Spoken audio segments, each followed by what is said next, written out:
नमस्कार, बंगभूमि न्यूज में स्वागत है आपका। पश्चिम बंगाल के सालानपुर से बड़ी खबर आ रही है। सालानपुर थाना क्षेत्र के आछड़ा इलाके में गुरुवार रात दो पक्षों के बीच हुए हिंसक संघर्ष ने पूरे इलाके को दहला दिया है।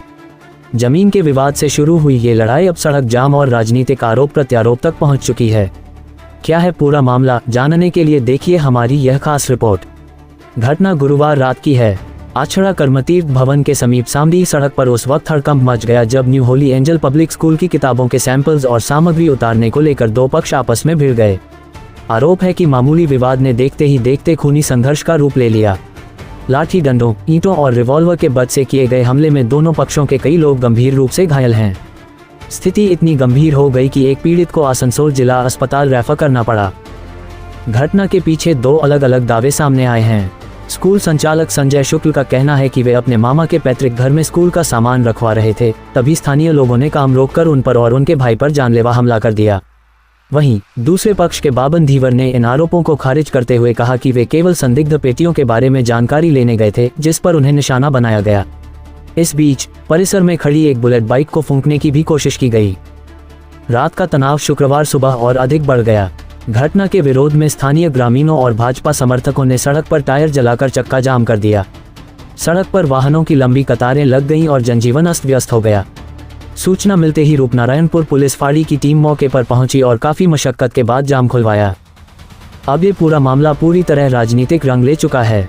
तृणमूल कांग्रेस और भाजपा दोनों ही पक्ष एक दूसरे पर साजिश रचने और आतंक फैलाने का आरोप लगा रहे हैं। मामले पर प्रदेश कांग्रेस कमेटी ने भी राज्य सरकार की कानून व्यवस्था पर गंभीर सवाल उठाए हैं। फिलहाल पुलिस ने शिकायत के आधार पर मामले की गहन जांच शुरू कर दी है। हालांकि घटना के कई घंटे बीत जाने के बाद भी अब तक किसी की गिरफ्तारी नहीं हुई है, जिससे इलाके में तनाव बरकरार है। एहतियात के तौर पर इलाके में पुलिस गश्त बढ़ा दी गई है और स्थिति पर कड़ी नजर रखी जा रही है। बहरहाल देखना यह है कि पुलिस प्रशासन इस मामले में कब तक आरोपियों पर कार्रवाई करती है। फिलहाल के लिए इतना ही। ऐसी ही अन्य खबरों के लिए बने रहिए हमारे साथ।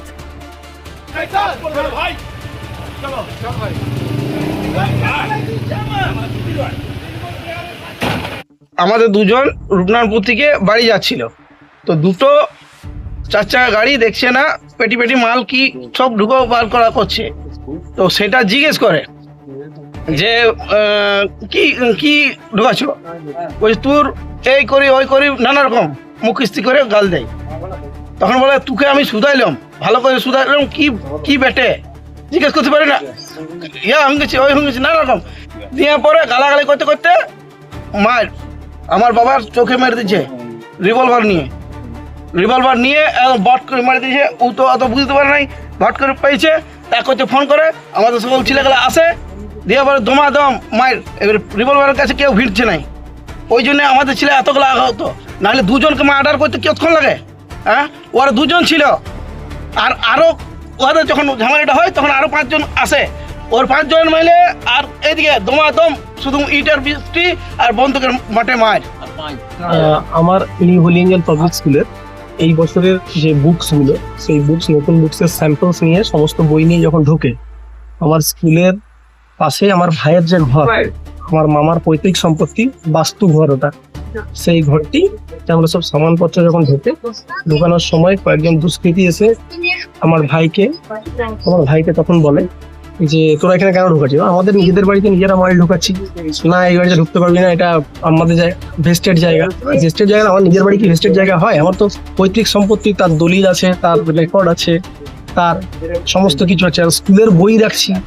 তখন ওই বাবন ধীবর, ওর বাবার নাম উত্তম ধীবর, তার বাবার নাম সতু ধীবর, আর আকাশ বাউরি, তার বাবার নাম বৈদ্যনাথ বাউরি, তার সাথে সাথে মোহিত ধীবর, তার বাবার নাম লেট দীপক ধীবর, আর সঞ্জয় বাউরি, তার বাবার নাম লেট ফরেস্ট বাউরি।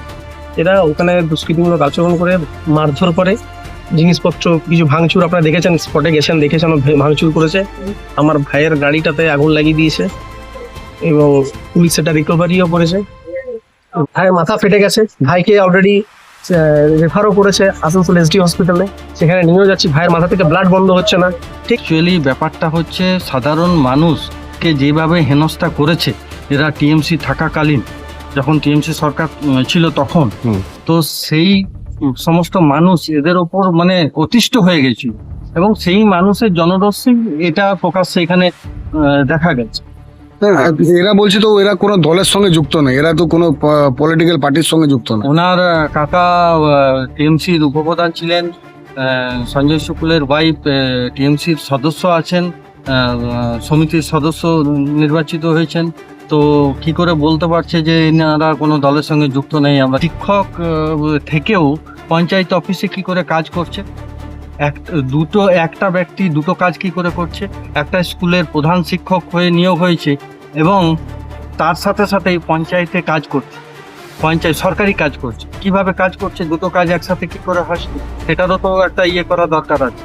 উনি শিক্ষক কি না জানি না, কিন্তু ওনার ওয়াইফ সদস্য আছেন পঞ্চায়েতের এবং ওনার মামা যিনি আছেন, ওনার মামা আগের উপপ্রধান ছিলেন। যে সমস্ত ছেলেগুলোর নাম দিয়েছে সেই সমস্ত ছেলেদের মাথা ফেটেছে, চোখে আঘাত লেগেছে, হ্যাঁ, কান ফেটেছে। একটা ব্যক্তি নয়, 4-5টা ব্যক্তি আছে যে সমস্ত ব্যক্তির মানে প্রচন্ড গুরুতরভাবে আঘাত হয়েছে। করে বলছে যে এরকম আগুন লাগিয়ে দিয়েছে, ওই তো গাড়ির ওই অবস্থা।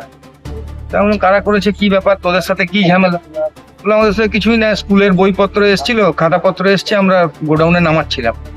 সে হঠাৎ করে কোথা থেকে কি ঝামেলা, কিছু বিজেপির দুষ্কৃতী, এখন নতুন নতুন সব বিজেপি হয়েছে, ক্ষমতা হাতে পেয়েছে, বাঁদরের হাতে নারকল হলে যা হয় নিজের মাথাতেই ঠুকছে।